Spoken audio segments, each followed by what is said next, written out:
અંકલેશ્વરમાં 16 વર્ષીય સગીરા પર 33 વર્ષીય પરિણીત યુવાને વારંવાર દુષ્કર્મ આચરતા સગીરા ગર્ભવતી બનતા બાળકીને જન્મ આપતા ગુનો નોંધાયો છે।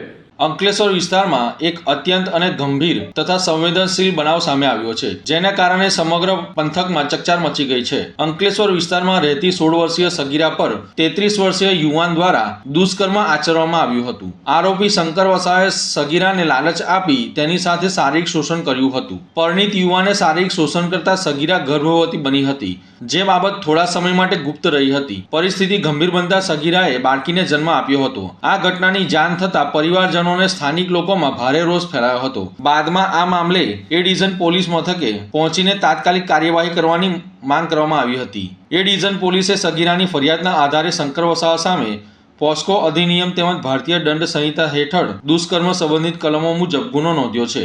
પોલીસ દ્વારા ઝડપી તપાસ હાથ ધરી આરોપી શંકર વસાવાની ધરપકડ કરી છે અને હાલ તેની પૂછપરછ ચાલી રહી છે। હાલ પીડિતાની તબીબો તપાસ કરવામાં આવી રહી છે અને તેને જરૂરી આરોગ્ય તેમજ કાનૂની સહાય પૂરી પાડવામાં આવી રહી છે। સાથે બાળકીની પણ તબીબી દેખરેખ રાખવામાં આવી રહી છે। કેસની ગંભીરતાને ધ્યાનમાં રાખીને પોલીસ દ્વારા તમામ પુરાવાઓ એકત્રિત કરી પ્રક્રિયા ઝડપથી આગળ વધારવામાં આવી રહી છે।